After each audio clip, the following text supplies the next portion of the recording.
It's nothing short of a mystery that the Lakers have had a really tough season this year. From starting off at 21-6 and ending at 42-30 is not what the season's expectations were.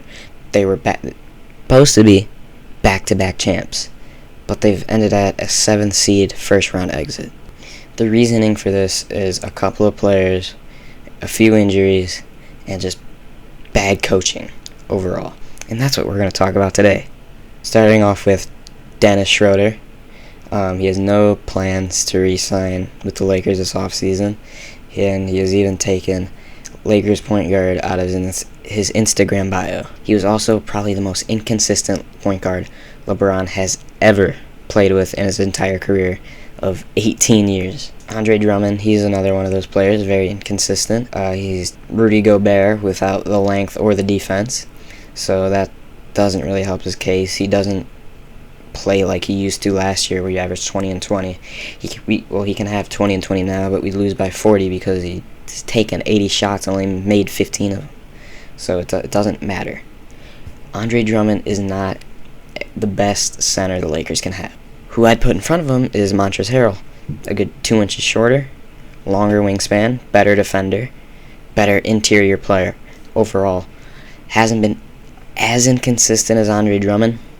A solid player overall that the Lakers have had, just not the strongest they need, as in another player of Anthony Davis, who is their center and needs to remain that way.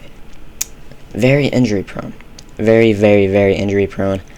Not once in the season has he been healthy, except for the first, 20 games when they had that strong record. Even in the playoffs, 5 minutes into Game 6, gets injured, and the Lakers go on to lose by 13.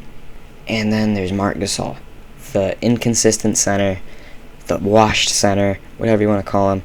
He is that. Very, very old, washed, can't do anything. He can shoot threes. He was probably the best three-point shooter the Lakers had on that squad, which is pathetic to say that entire series, but it is what it is. Now, talking about old players, the Lakers certainly have a lot of them. LeBron James, Wesley Matthews, Marc Gasol, etc. Jared Dudley, if you want to include the GOAT, J-Dud.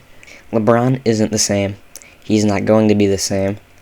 And it really hurts to say, coming from a Bron sexual who's been the biggest Bron fan on the face of this earth for the last 13 and a half years. LeBron, ankle injury, eye injury, can't attack the hoop, only shoots threes and bricks them off the side of the backboard. Marc Gasol, inconsistent, old, not fast, can't do anything. Wesley Matthews, three-point shooter only, can't dribble the ball, not a good point guard. Bit small for a two-guard at 6'4". We could have better options there. And just in general, he's not starting. He should be over Kentavious Caldwell-Pope, which is, it's an interesting hot take, but KCP, not a great offensive shooting guard compared to Wesley Matthews, and that's what the Lakers need. They've already had probably the best defense in the league. They just need the offense to back it. I get it, Devin Booker dropping 40. Doesn't matter. We shoot 40% from 3. We win that series. The Lakers win that series in 7 games. And I'm talking about probably the best duo in the NBA when healthy. Put major, air quotes on that, but the best duo in the league is LeBron James and Anthony Davis when they are healthy. You can't tell me otherwise because it's the truth. LeBron would be putting up 20, 10, and 10 every night, along with 80s, 30, 10, and who the hell cares past that because he's putting up 30 and 10. That's a good 70 points or so between the two of them, between LeBron's 20 points, his 10 assists, which is guaranteed another 20, AD's 30 points, and his 10 rebounds, which is guaranteed to give out second chance points. Will the Lakers be back in the finals next year? Probably not. The Jazz, with Donovan Mitchell being the next flash, is just really hard to tell. Chris Paul is definitely probably going to retire this year or the next. He's been better this year than he has been in the last 3 or 4 years. Suns are probably going to make the finals against the Sixers or Nets.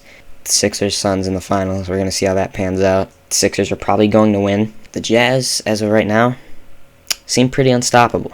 Definitely make a video about them soon. That's this video. Thanks for watching, I guess. Very short, to the point. The Lakers are in some big fucking trouble. Can they come back? Maybe. I don't know. Maybe not be a first round exit next year with fully healthy Bron, AD, all of it. And I'm going to go, I don't know, watch LeBron highlights until 4 a.m. like I usually do, because I'm a LeBron sexual. Do not forget that. I will remind you that every single day. Remember, just fucking. You get tired, go to sleep, get hungry, make a sandwich. The house is fucking. See you guys later.